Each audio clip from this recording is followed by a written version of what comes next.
Myanmar के सैन्य नेता के साथ बातचीत। म्यांमार में दिसंबर में होने वाला है चुनाव, निगरानी के लिए भारत भेजेगा पीटी।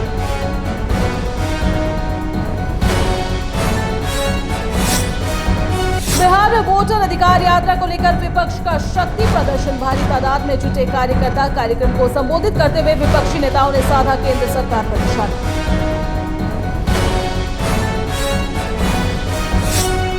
राज्य के डीएवी पब्लिक स्कूल में कला महोत्सव का भव्य आयोजन। केंद्रीय रक्षा राज्य मंत्री संजय सेठ ने की शिरकत। प्रतियोगिता में चयनित 50 पेंटिंग जाएगी पीएम मोदी को भेजी।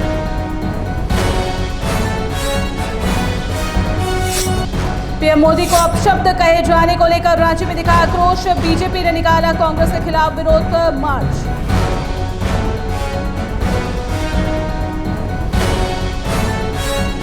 जमशेदपुर के एमजीएम मेडिकल कॉलेज इलाके में चला अतिक्रमण, बड़ी संख्या में अस्थायी दुकानों को हटाया गया। प्रशासन ने दी थी चेतावनी, दुकानें नहीं हटाई गई तो चलेगा बुलडोजर।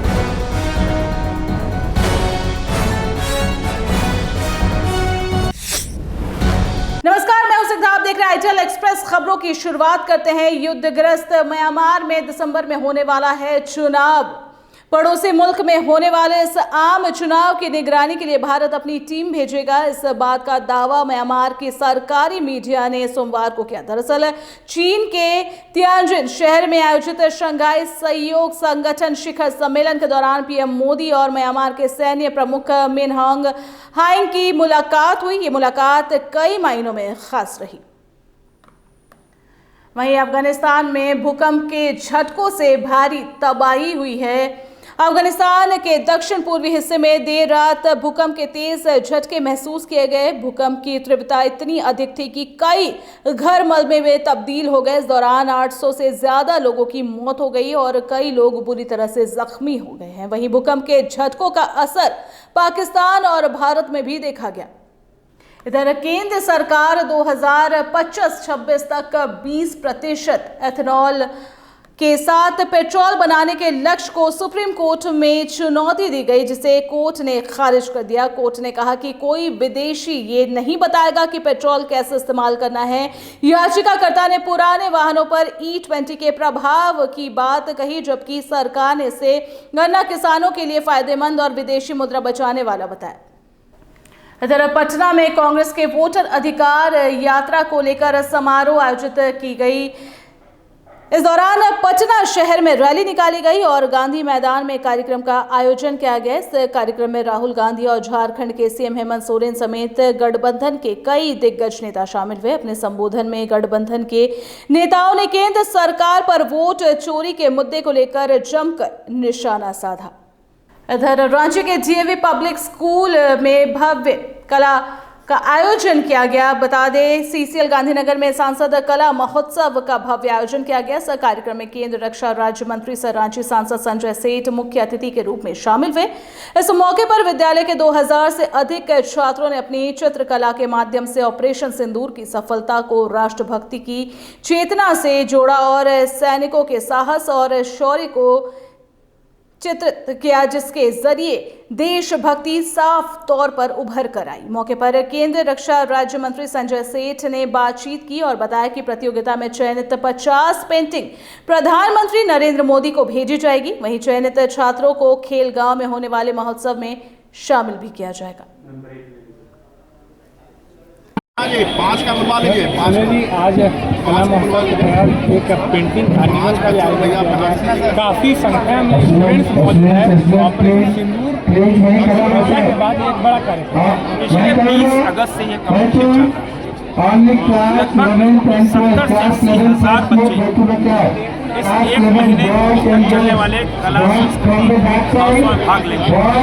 आज ये भी गांधीनगर में 2000 बच्चों ने भाग लिया है। अब तक इन 10 दिनों के अंदर लगभग 16,000 बच्चों ने पेंटिंग्स कर ली है और उम्मीद है आने वाले 20-25 दिन के अंदर ये संख्या 50,000 से ऊपर चली जाएगी। एक भाव है तो 2 चीज दी गई है, ऑपरेशन सिंदूर का विजय और प्रधानमंत्री नरेंद्र मोदी जी का सेना। और आप देखो किस तरह बच्चों ने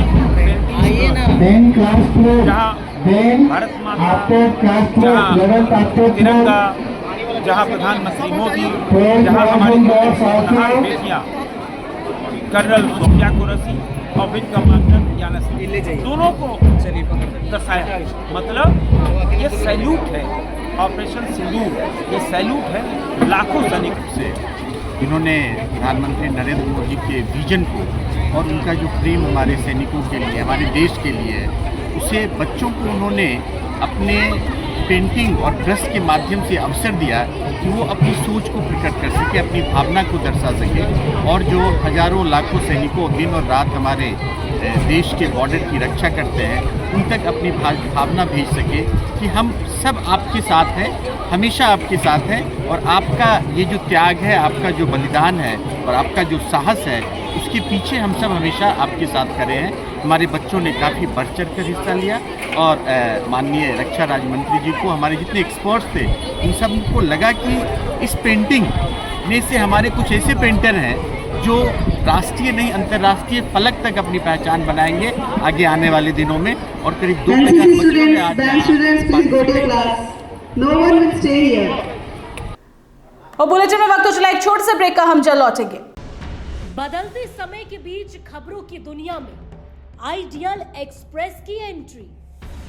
खबरों से बनाएंगे अपनी पहचान और रखेंगे निष्पक्ष पत्रकारिता की मिसाल। शानदार टीम, धारदार रिपोर्टिंग, लाइव कवरेज और सटीक विश्लेषण। बिरसा का उलगुलान दिखाएंगे और बुद्ध की धरती पर बढ़ते जुर्म की दास्तां बताएंगे। बंगाल से लेकर सिक्किम और यूपी से लेकर उत्तराखंड की हर छोटी बड़ी खबर से रूबरू कराएंगे। विकास के नाम पर हो रही धांधली बताएंगे और गांव ज्वार से निकलने वाली उम्मीद की किरण दिखाएंगे। सिर्फ पत्रकार नहीं, परिवार की तरह आपका साथ निभाएंगे। हम आइडियल एक्सप्रेस हैं, सच की तह तक जाएंगे। ब्रेक के बाद आपका स्वागत है। बढ़ते अगली खबर की ओर। इधर जमशेदपुर के एमजीएम मेडिकल कॉलेज इलाके में चला अतिक्रमण।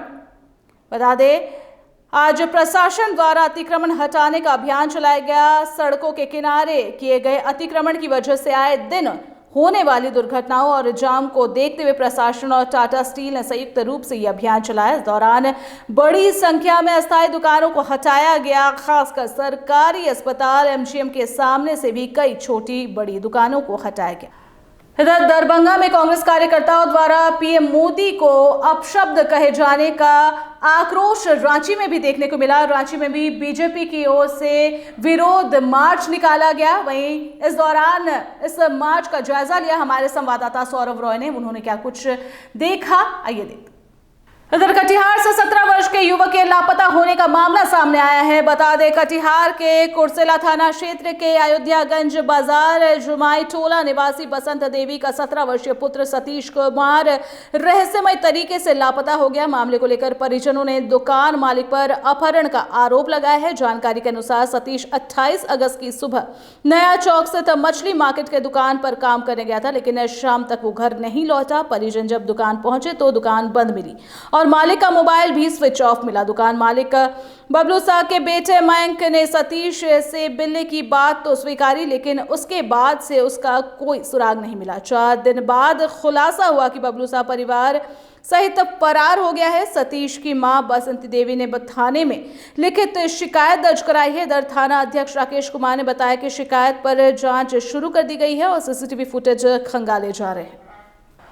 मेरा अकेले ही गायब है कि कोई और साथी हम एक बात पूछना चाहते हैं मैडम, हम केस किए शक के आधार पे, क्या शक के आधार पे छानबीन नहीं हो सकती है? तो फिर हमको क्यों बोला गया कि आप केस इस हिसाब से किए कि हम कैसे उसको डायरेक्ट जेल में डाल देंगे? जब हम बाप बेटा को दोनों को रखा, जब जान रहे हैं कि दागी आदमी है तो आप एगो हाथ में रखिएगा ना, आप एगो हाथ में रखते, बाप को छोड़ देते, बेटा को रखते, दोनों को आप फ्री दिए, ठीक है दे दिए। 5 आदमी की 4 आदमी की 2 आदमी साइन करके हटाया, आप उसको खोजिए कहाँ का आदमी। सुबह 8:30 बजे बच्चा मेरा गया है, किराना दुकान पे पहले काम करता था।